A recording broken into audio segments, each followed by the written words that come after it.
So today we're going to review the Shanghai versus Guangzhou game, and let's get started. So both teams are running like mirror comps, they're running like Orisa brawl. The reason they're running Orisa instead of Rhine here is, first, like, you kind of need a speed boost to get value with Rhine. If you don't have speed boost, then Rhine can't attack shit. Like, Rhine can't attack for shit. Rhine basically has a turtle on point, but this isn't a turtle on point type of map. It isn't something like Nepal village where like there's like this enclosed area. This point's really open. And like even though like both teams are gonna fight for this white room, eventually like you're gonna have to go to point. And like let's say if one team's running Rhine here instead of Orisa, then having no Lucio hurts a lot. Because like you can take white room. You'll probably take white room if you're on Rhine, but their team can look to rotate coast, set up their backline here, set up their Orisa on point, and just create like this nice little concave where like the Rhine team would either have to like push on the point. Okay, let's say you have Orisa here. You can set up your soldier on a flank, you can set up your Kree on an angle, you can set up your backline somewhere safe, you can set up your Diva, like trying to help one of the DPS take that angle, or we can even like go for a really greedy angle on high ground here. And it's gonna be a hell to push into. You can try to like rotate around and try to like go for backline and try to like flip the point a bit. But the only problem is you don't have Lucio. And even if you do have Lucio, this is a really long rotation. Enough for them to just like, you know, flip the point themselves and establish angles and take your white room away from you. So, and in general, if you want to like attack an Orisa comp successfully, even with Lucio, you kind of need to have a sim. Teams are now learning that Maykree isn't really that good with Rhine. It just isn't.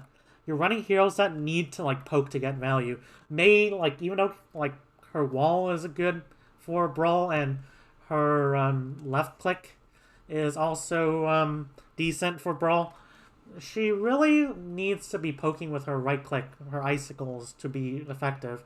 And Kree, even though like he can flashbang, right click, stun fan, whatever, it's kind of easy to get punished doing that unless like your team's already in the fight. And like going into the fight against an Orisa brawl comp that is really good mid-range poke, it is harder. It's harder like to do than it is to say. Easier said than done, so to speak. So that's why like without Lucio and you could run like Simbrawl here. That's fine against this comp, but no Lucio. That's like the key part. No Lucio. That's why teams don't run Rhine except a turtle during this hero pool. So that's why they're running Orisa instead. They're running like Orisa with brawly heroes, even on brawl maps. And Orisa Brawl's actually not that bad. It actually has good chances against even Sim Brawl comps because Orisa is actually more brawly than you think, and her halt is a really, really good ability in organized play. So now we see this really interesting rollout. This is pretty interesting because let's look at Krong. Let's look at how much DM Krong uses during this like initial rollout. Boom, no DM. And even though that allows his team to push into like White Room without using Orisa shield, the thing is, it's not like a big difference. Fate has to place a shield first, but like even before like Fate placed a shield, Shanghai were still able to close the distance without using resources. Like Shanghai took a bit of poke, but like this comp doesn't really have like long range burst damage. It doesn't really have anything that can kill you. So like you can certainly take a bit of damage. You can like try to body block with you can even try to body block.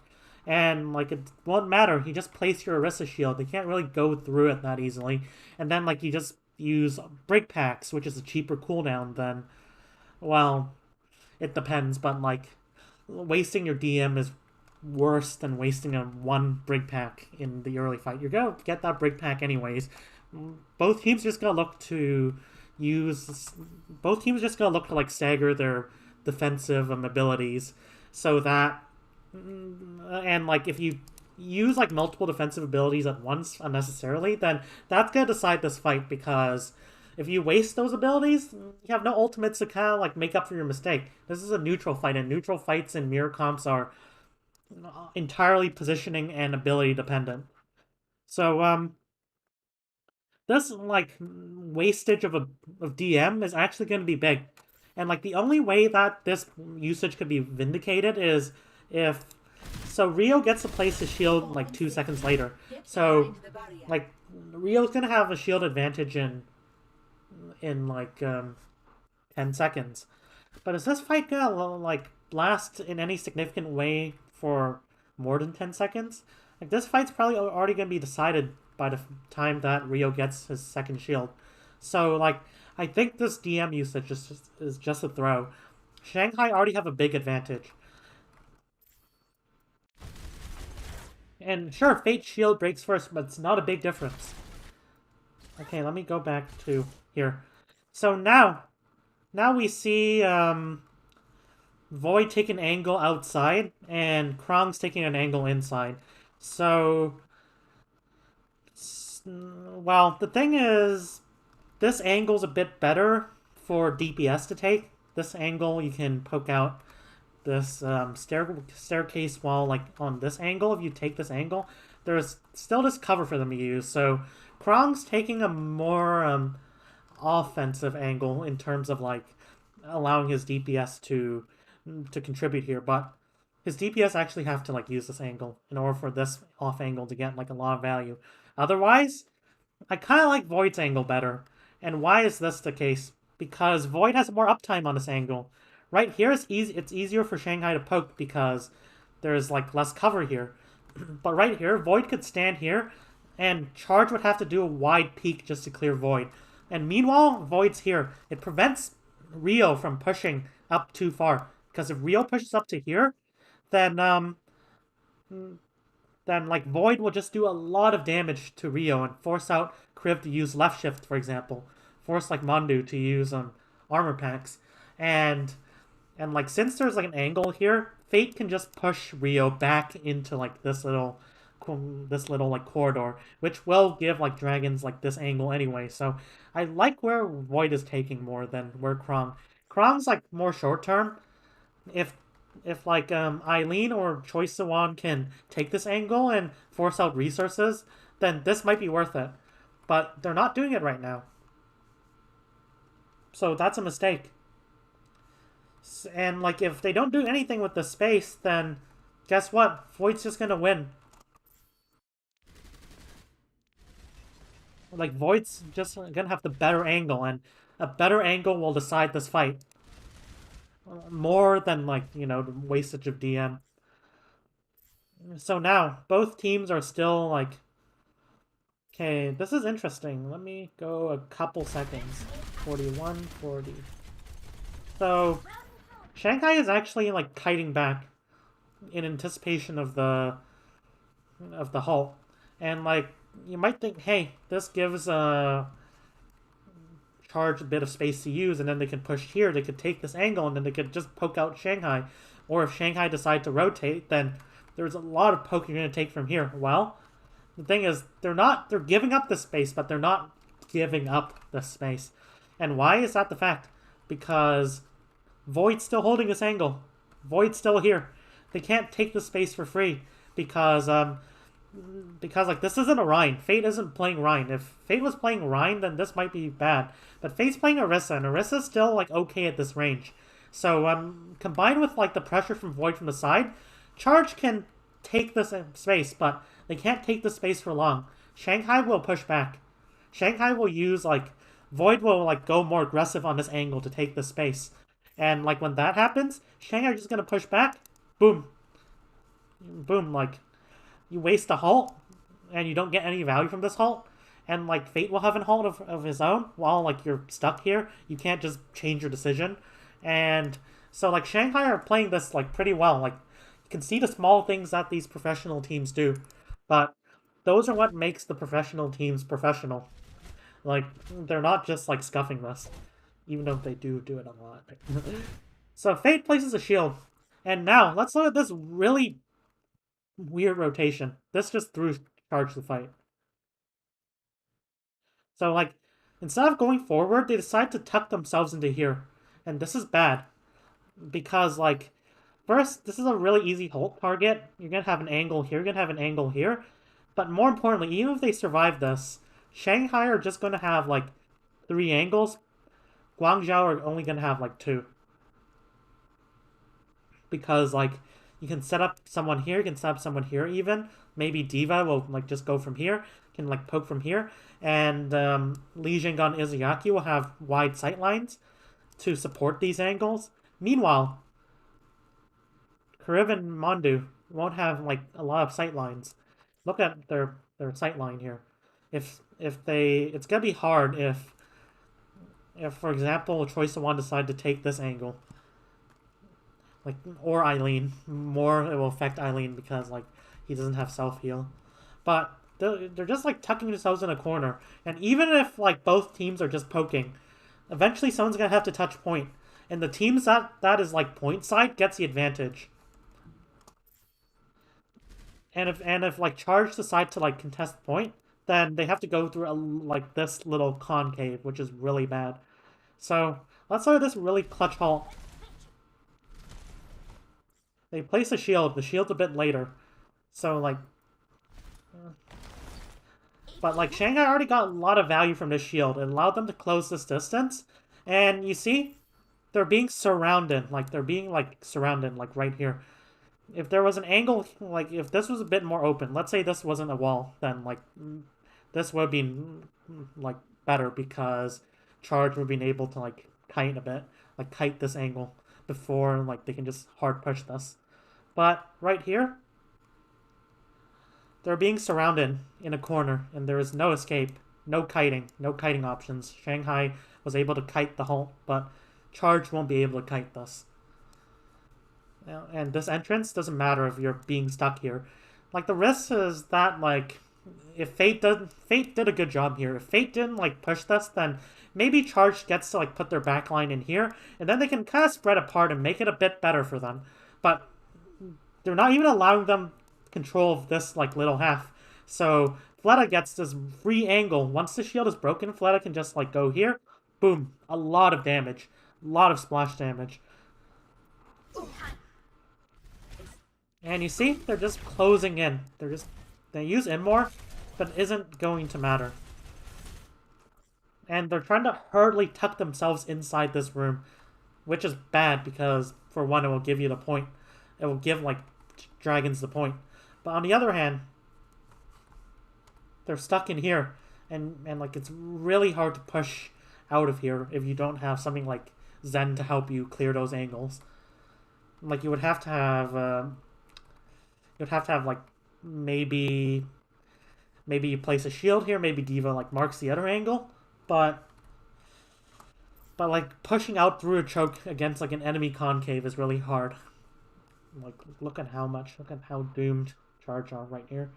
So, Charge, like, threw in many ways, but this was, like, the decisive moment. Like, when they decide to rotate here, they gave up their space. And they just get collapsed upon. So it's like these small things, these subtle things. It isn't like big things that decide fights in Overwatch League. Well, often it is, but like in neutral fights, I mean, it isn't like the big things. It's like really minor details, and that's what makes Overwatch like a really interesting game to review, because like slight differences in positioning, like where Void's positioning, like kind of started all of this. Where Void was positioning probably gave them a lot of pressure, so they didn't want to push into here to decide, hey, let's make Void quote-unquote irrelevant, and let's push here. But by pushing here, it gives Shanghai a lot of space to just pincer them in this corner. So, let's take a look at the next fight. Shanghai are probably just going to hold close. They have, well, they have options. They can hold close, or they can decide to hold, like, a bit further. They could decide to hold their Orisa here, and then they could just decide to hold like a kind of a concave here. And you have High Noon and like Window to back this up. But that being said, you also have Rally, and when you have Rally, and this is like this comp can brawl, Orisa can brawl. Orisa doesn't have to like just sit there. It isn't like Sigma. which Sigma isn't a main tank, but that's what makes Orisa like a main tank. Orisa can actually tank. Like Orisa isn't just like a fat DPS. So it looks like they're just deciding to just brawl it out with Rally. And generally, when you have the option to both poke and brawl, teams prefer to brawl. And why is that the fact? First, it's faster. Like you just get faster to feet.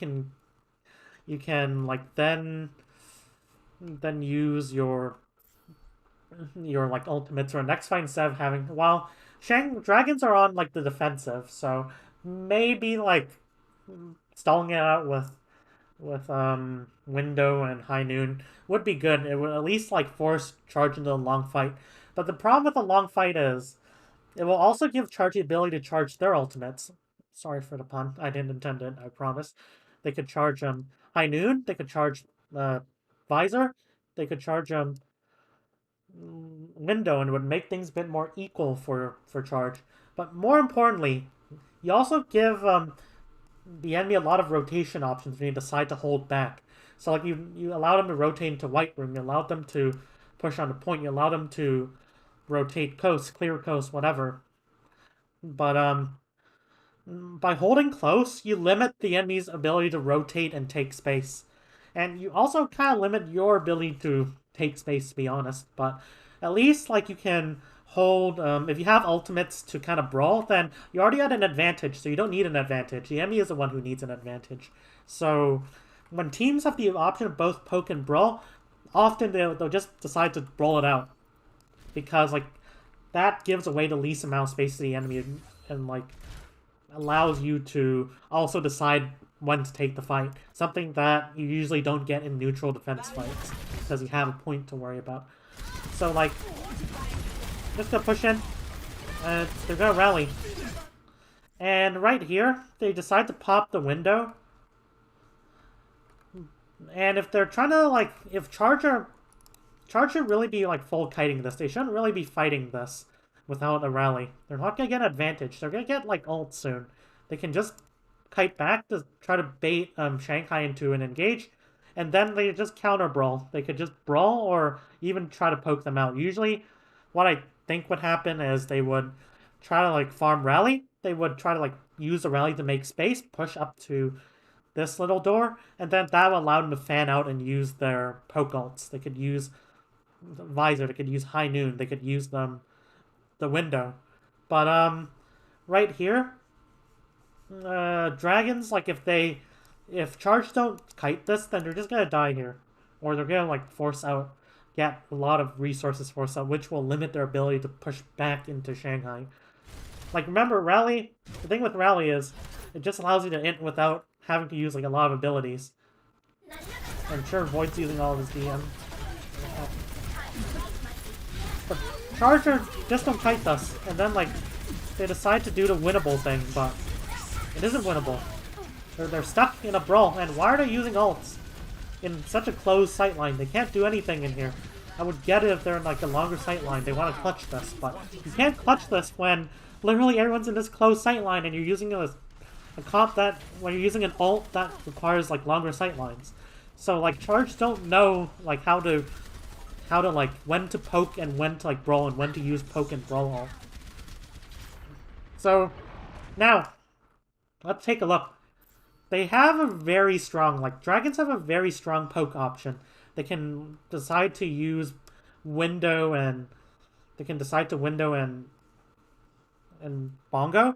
Charge will have a bongo and high noon, but like, when you get to set up your positions first, then the team that has the superior, like, the poke ults, the team who's on the defensive will win, because like, Charge have to clear all these positions, while, like, dragons can just poke and probably win the fight. So let's see what Charge could do here. So dragons are deciding to hold this close, I think.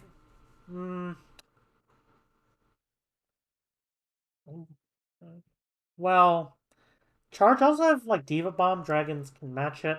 It's gonna be like an equal fight, but I think Dragons should consider maybe like holding back a bit, because if they fight here, no team's really gonna be at an advantage. Maybe like Dragons might be a slight advantage because of the corner, because of like they get to hold like this position, but and also because they have like point side control. So even if they like kind of lose this, even if they can just stall it out, then they're gonna get like a lot more percentage. But I would prefer Dragons like hold a bit back, try to like set up positions and just try to poke. And like by doing so, you can also try to stall out the fight and make use of like the like rally that's coming up compared to like 15%. So they decide to poke with the window. Okay, they're just gonna kite this. I'm not a big fan. So there was a bad window. Like this window would have been better if it was like a bit more back, and you let charge come in a bit. But if charge, let's say you window here, then like you could possibly just rotate through here, and like you could like rotate to white room and try to like flip the point, so to speak. You're not gonna get point control, but you're at least going to be able to like spread out. So in like as opposed if they hold point, then they're going to be able to use their window more reliably. And they have a window. They don't have a window to match. They have high noon, but if your diva saves like her DM, then high like window's going to be better than high noon because you can't because window just lasts longer. Okay, so let's take a look at what's happening here. So they kite because of like the diva bomb. It makes a bit of space. See, are they gonna use the space though? Like now, they should probably be like kind of spreading out a bit. Charge can maybe like even try to brawl with the bongo, and it's gonna be hard to destroy when dragons are stuck here. But they could potentially just like kite back. So, and even though charge will get the space, they won't get point control. Dragons can look to kite to point and take positions around, and even though charge will get some space to use high noon, the problem is it's gonna take forever to set up the high noon because there is like you have diva to worry about. You have as opposed to something like visor, which is better, for like the situation. They're gonna try to brawl this out with bongo, and dragons match with their own bongo. Now, let's see which angle's gonna decide the fight. Either here or like maybe like here, but there's gonna be an angle like this angle's well, this angle's probably useless to be honest, but this whoever like makes best use of this angle, or you know, the classic whoever fucks up their abilities is gonna win. But I want to see like action here. Whoever can make the best use of this angle will win this fight. So they throw Diva Bomb. Oh, and it destroys the bongo. That's a worthy trade. But oh, look at what they do. So the Diva Bomb. So like when the Diva Bomb's here, it means that they can't rotate onto this angle, obviously. So look at what Fleta does. Fleta takes this angle, and like then he pokes from here, and he easily does a lot of damage. So Fleta recognized that opportunity. Well done by Fleta. But like by using this bomb to make space, they actually take the space. Unlike Charge, who just kind of threw the Diva Bomb and sat there. I mean, I don't know. They probably had to, but they probably had to like sit there. The rotation isn't gonna be easy by any means. So let's look at when Krong threw the Diva Bomb. So it makes space. Makes a bit of space, but in my opinion, this is too early. They should like try to take space with a shield. Well, they don't have a shield. They could like Krong should use some of his DM if he has DM to help push the team up to. Okay, let's see how that Diva Bomb was played. Oh, he used a lot of DM. Can he just wait for that window? Was there a window? Okay. I don't know. Oh, there was a window. Never mind. But like, you gotta wait for like this isn't too scary. Kree still like kind. Okay, where did Rio? Like Rio needs to place the shield more forward. Like they're just stacking their abilities together. They're not staggering DM and Orisa shield. Okay. Well, like, can't he just like throw the shield here, and then like push, and then like afterwards look to throw the Diva Bomb, make space, force them here, and then you can take point side. You can put point pressure. Good stuff.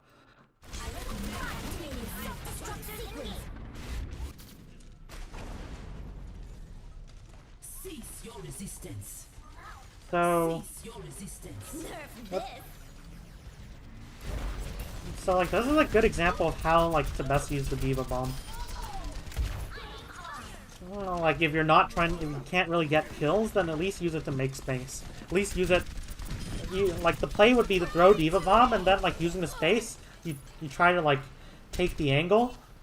It's less effective if they have like dive DPS though, because they can contest it and then like let's say you're running Tracer, they can try to contest you on the angle and then they can recall. But okay, let's take a look at. Oh, and they're just gonna do this. So they're just trying to cheese it out. They're just trying to say, hey, have the touch point, so we're just gonna. You can't clear these angles because like you have point to worry about. So even though I'm a fan, I'm not a fan. If you know what I mean. Also, let's take a look at how they did this. So they're having Flood and Lip take this angle. Sure. The only problem is they have like a 200 HP break shield to use. Okay, I think Void should be playing here. Li Zhangong here is fine, but I want Fleta to be playing here, ideally. I'm not sure if he had enough time to rotate to that position, though. And, like, probably they should let Charge come out a bit. Watch your back. Good. Li Zhangong. Like, having the Diva there was pretty important. Especially when you're just standing out, like, over here instead of, like, playing this corner. So they kind of fucked this up. Like, it was a neat tempo play, but they fucked it up. And, like, by taking, like, such an advanced position, like, this rotation is scuffed. Like, they try to rotate back the point, but Charge get to flip the point. Now, they're running, Kree Doom. I think dragons are... Well, okay, I'm not sure if this ball's gonna stay. But, like, Fate dies. And, like, like, how their supports couldn't rotate properly, so Fate just gets isolated.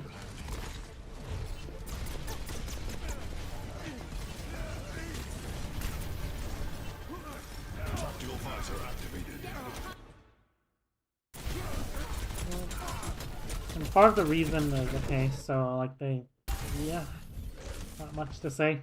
Except Shanghai kind of fucked that up. Okay, so now let's take a look at what Shanghai decide to do. They decide to go Sombra? They decide to go, like,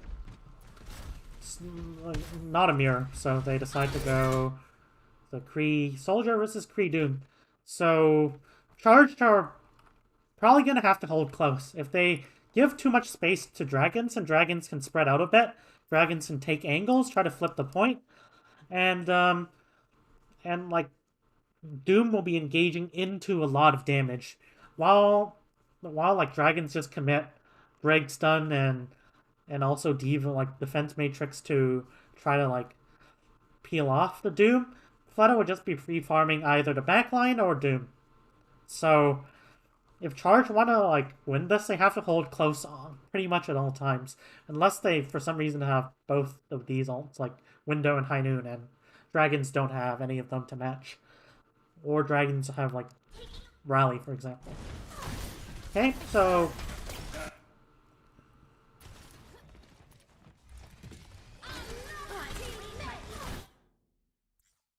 So Void gets punched, and Charge are just gonna brawl here. Are they gonna kite this? They have to really take a completely dry fight here. They don't have ultimate. So this could be, hey, we're just gonna get out a couple ultimates and reset.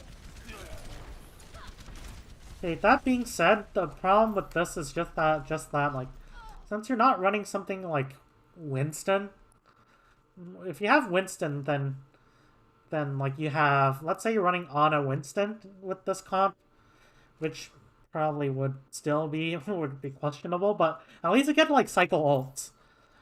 At least you have like really good ultimates to open fights. You don't just have rally. You have Ana, you have like Nano, you have a Primal. But like right here, once you use rally, then you don't really have a clear-cut way to open fights with like really brawly. So probably the next fight will be better for dragons. Like Nano Doom in this, Nano Doom or even like a Primal in this like small space with a Doom in the mix would be devastating to say the least. Ooh, so now we're just gonna switch to Mei. So like, dragons are still like wanting to poke, but at least they're a bit more brawly. At least they're more able to fight in that small corridor. So good switch by dragons. So, but on the other hand, this is a decent tempo play from Charge. They're like, you want to poke? Nope, nope, you're not allowed. Okay, that being said, unfortunate, they have to use like Meteor Strike too. Okay, I think this looks like a feed. Oh, thank goodness. Run, run, run, run, Eileen, run. And Void sees a Diva Bomb opportunity. Gets Karev. That's bad though. So the risk is just that. Like the Diva Bomb's the risk here, because since you're not running Rhine, that's one thing Orisa's worse at, it's blocking Diva Bomb. And okay, how did, wait, was Kriv not in the, what was Kriv doing? Was Kriv like exo booting? Oh my, oh. Was it a boot from Li Zhenggan? Oh my god, that's a big play. Big brain. And without Karev, they just push him. Like they could honestly just like poke them out, but since they have rally, and since it's like 99%, just push in. So good counter attack, and like really good boop from Li Zhenggan. It changed the fight, no doubt.